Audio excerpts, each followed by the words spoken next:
بسم اللہ الرحمن الرحیم۔ میرا نام محمد نزاکت علی اسماعیلی ہے اور تحفظ ناموس رسالت ایکشن ٹرسٹ کا میں ایک ادنا خادم ہوں،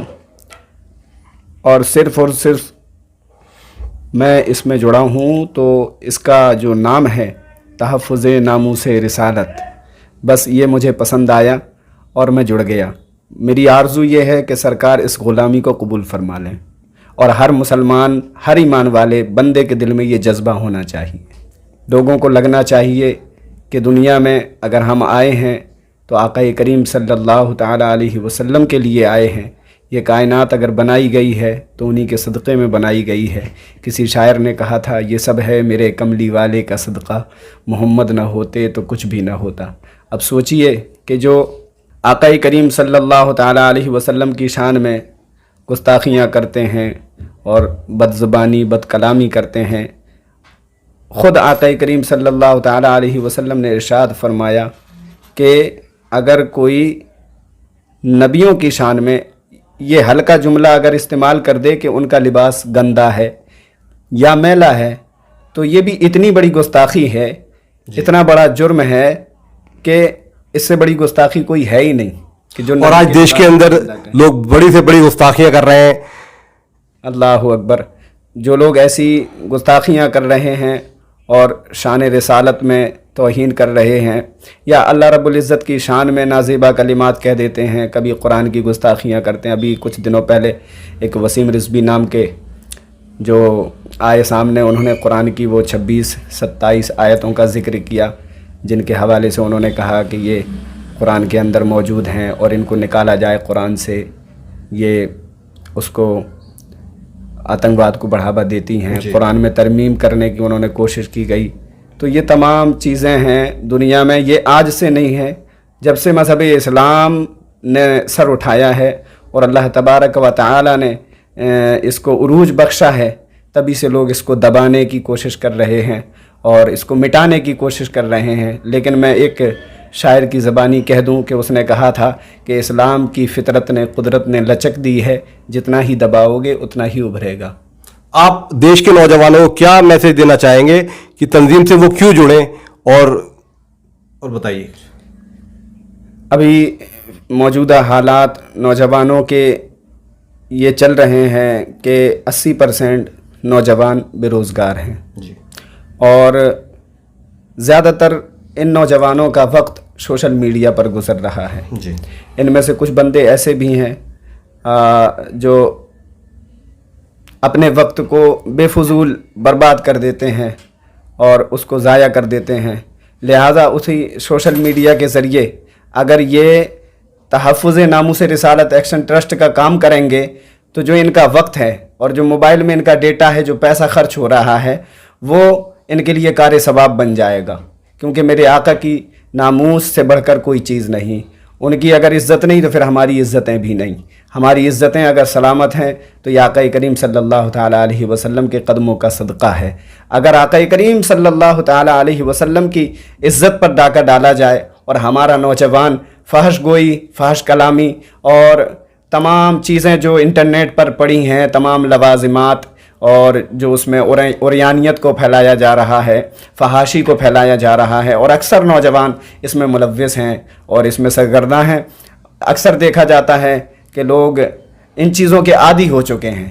اب ان نوجوانوں کے اندر یہ چیز پیدا کرنا پڑے گی کہ سب سے پہلے ان کے اندر یہ بیداری آ جائے کہ ناموس رسالت ہے کیا۔ اگر ہم نے پڑھا ہے اشہد ان لا الہ الا اللہ و اشہد ان محمد الرسول اللہ صلی اللہ تعالیٰ علیہ وسلم، تو اب ہمارے اوپر نماز بعد میں فرض ہے، نبی کی عزت پر تحفظ کرنا پہلے فرض ہے۔ روزہ بعد میں فرض ہے، نبی کی عزت پر تحفظ کرنا پہلے فرض ہے۔ شریعت کے تمام احکام بعد میں ہیں، نبی کی عزت پہلے ہے۔ اگر نبی کی عزت نہیں ہوئی تو نہ ہمارے لیے روزہ کام آئے گا، نہ ہماری نمازیں کام آئیں گی۔ حضرت امام مالک رضی اللہ تعالیٰ عنہ سے کسی نے پوچھا کہ آپ کیا فرماتے ہیں اس بارے میں کہ آقا کریم صلی اللہ تعالیٰ علیہ وسلم کی شان میں گستاخیاں ہو رہی ہوں تو لوگوں کو کیا کرنا چاہیے؟ تو کہا کہ لوگوں کو اس کا سامنا کرنا چاہیے، سامنے آنا چاہیے اور اگر وہ لوگ یہ نہ کر سکیں تو ان کی غیرت کو یہ گوارا نہیں کہ وہ دنیا میں زندہ رہیں، انہیں اپنی جانیں قربان کر دینا چاہیے، انہیں زندہ رہنے کا کوئی حق نہیں۔ بتائیے ایک امام وقت کا اتنی بڑی بات کہے تو پھر نوجوانوں کو سوچنا چاہیے کہ ہم نے جس کا کلمہ پڑھا ہے، ہم جس نبی کے دین میں داخل ہوئے ہیں، جس اللہ کو ہم جانتے اور مانتے ہیں، اس کو ماننے کا اگر کوئی ذریعہ ہے تو وہ میرے آقا ہیں، باخدا خدا کا یہی ہے در۔ یہ سیدی سرکار اعلیٰ حضرت فرما رہے ہیں، باخدا خدا کا یہی ہے در، نہیں اور کوئی مفر مکر، جو وہاں سے ہو وہ یہاں آ کے ہو، جو یہاں نہیں سو وہاں نہیں۔ بتائیے سیدی سرکار اعلیٰ حضرت وہ عظیم ذات ہیں کہ آپ کی ذات مبارکہ محتاج تعارف نہیں۔ آپ نے اپنے زندگی کے ہر لمحات میں تحفظ ناموس رسالت کا کام کیا۔ جب بھی آپ نے قلم اٹھایا تو گستاخان رسول کے بارے میں کبھی لکھتے ہیں تو یہ لکھتے ہیں کہ یہ رضا کے نیزے کی مار ہے، کہ عدو کے سینوں میں غار ہے، اسے چارہ جوئی کا وار ہے، کہ یہ وار وار سے پار ہے۔ کبھی آپ فرماتے ہیں کہ دشمن احمد پہ شدت کیجئے، ملحدوں سے کیا مروت کیجئے، غیظ میں جل جائیں بے دینوں کے دل، جان یا رسول اللہ کی کثرت کیجئے۔ یہ سیدی سرکار اعلیٰ حضرت ہیں جنہوں نے کہا ہے کل کے رضا ہے خنجر خونخوار برق بار، آدھا سے کہہ دو خیر منائیں نشر کریں۔ اگر ہم اپنے ابھی 100 سالہ جو وقت گزرا ہے اس دور میں بھی اگر دیکھیں گے تو ہمارے اسلاف کا، ہمارے بزرگان دین کا، چاہے وہ کیا نام ہے ان کا، کفایت اللہ کافی ہوں مراد آبادی رحمۃ اللہ تعالیٰ علیہ، ان کا کردار آپ دیکھیں، بہادر شاہ ظفر کا کردار آپ اگر دیکھیں، یہ تمام لوگ تحفظ ناموس رسالت کے لیے کام کرنے والے تھے، اپنے وطن کی عزت و آبرو رکھنے والے، بچانے والے، وطن کے نام پہ قربان ہونے والے لوگ تھے۔ اگر نوجوان جس کام کو آج کر رہے ہیں اسی میں اگر پڑے رہے تو ان کا وقت بھی برباد ہوگا اور آگے آنے والے وقت میں ان کا نام بھی نہیں ہوگا، ان کا نام و نشان مٹ جائے گا دنیا سے۔ قاری صاحب، کیا علماء اہل سنت سے بھی کوئی گزارش، کوئی اپیل کریں گے آپ TNRT کے ذریعے؟ میں علماء اہل سنت سے کیا گزارش کروں گا، وہ تو ہمارے آقا ہیں، مولا ہیں، سب کچھ ہیں،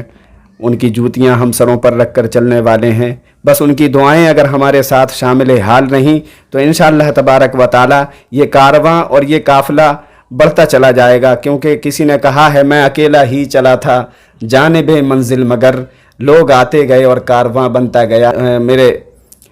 صدر ذیشان مرزا قادری، انہوں نے ایک سوچ تھی ان کے اندر، اور جس سوچ کو لے کر کے یہ زمینی استر پر کام کرنے کے لیے اترے ہیں، جس وقت یہ کام کرنے کے لیے اترے یہ اتنی بڑی ٹیم نہیں تھی۔ آج آپ دیکھ رہے ہیں ہندوستان کے ہر پرانت میں تحفظ ناموس رسالت ایکشن ٹرسٹ کا پرچم لہرا رہا ہے، چاہے وہ چھتیس گڑھ ہو، چاہے وہ مدھیہ پردیش ہو، چاہے وہ کرناٹکا ہو، چاہے وہ تلنگانہ ہو، چاہے وہ اتر پردیش ہو۔ یہ تمام جگہوں پر تنظیم بہت اچھے سے کام کر رہی ہے، اور جب بھی کہیں سے کوئی،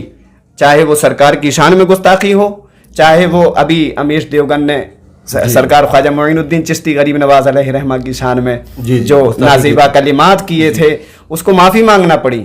ہر جگہ سے ہماری تنظیم نے احتجاج کیے، اور بھی تنظیموں نے احتجاج کیے، ہماری تنظیم نے بھی احتجاج کیے، لیکن الحمدللہ یہ ہمیں فخر ہے کہ سب سے پہلے اگر قدم اٹھانے والی کوئی تنظیم ہے تو وہ تحفظ ناموس رسالت ایکشن ٹرسٹ ہے۔ آج بھی آپ دیکھیں گے اور آگے بھی انشاءاللہ آپ کو دیکھنے کو ملتا رہے گا۔ تو یہ تھے ہمارے ساتھ قاری نزاکت علی، جو کہ مہوبہ کے ڈسٹرکٹ پریزیڈنٹ ہے تحفظ ناموس رسالت ایکشن ٹرسٹ کے، اور یہ بتا رہے تھے کیا ضرورت ہے آج کے وقت میں، قوم کے نوجوانوں کو ضرورت ہے آگے آئے، سوشل میڈیا پر آگے آئے اور تحفظ کے لیے، تحفظ ناموس رسالت کے لیے کام کریں، جو کہ ایک بہترین اجر کا باعث بنے گا۔ اللہم صلی علی سیدنا و مولانا محمد وعلی آل سیدنا و مولانا محمد وبارک وسلم، صلاۃ و سلام علیک یا رسول اللہ صلی اللہ تعالی علیہ وسلم۔ لبیک لبیک لبیک یا رسول اللہ۔ پروردگار عالم، جس تنظیم سے جڑ کر کے، ہم جس مشن سے جڑ کر کے کام کر رہے ہیں، اور جتنے بھی کارکن حضرات اس میں جڑے ہوئے ہیں، اور جو لوگ اس کی محبت اپنے دلوں میں لے کر کے جی رہے ہیں، مولا اپنے فضل سے سب کو سلامتی والی زندگی عطا فرما، اور ہماری تحریک کو، ہماری تنظیم کو زیادہ سے زیادہ ترقی اور زیادہ سے زیادہ کامیابی عطا فرما۔ رب قدیر اپنے پیارے حبیب سرکار دو عالم صلی اللہ تعالی علیہ وسلم کے صدقے سے جتنے بھی کارکن حضرات اس تنظیم میں جڑے ہوئے ہیں، تمام لوگوں کو مولا تبارک و تعالی خالص تیری اور تیرے محبوب کی رضا کی خاطر کام کرنے کی توفیق عطا فرما۔ مولا ہمیں عزت نہیں چاہیے، مولا ہمیں شہرت نہیں چاہیے، مولا ہمیں شان و شوکت نہیں چاہیے۔ پروردگار عالم تیری بارگاہ میں یہ التجا ہے کہ ہمیں اپنے محبوب کے غلاموں میں شمار کر لے۔ پروردگار عالم ہم اپنے آقا کریم صلی اللہ تعالی علیہ وسلم کی غلامی میں جینا چاہتے ہیں اور انہی کی غلامی میں مرنا چاہتے ہیں۔ اے پروردگار عالم اپنے حبیب کے صدقے سے ہم سبوں کو صراط مستقیم پر چلنے کی توفیق عطا فرما۔ وصلی اللہ تعالی علی رسولہ خیر خلقہ ونور عرشہ سیدنا و مولانا محمد وعلی آلہ و اصحابہ اجمعین برحمتک یا ارحم الراحمین وحق لا الہ الا اللہ محمد رسول اللہ۔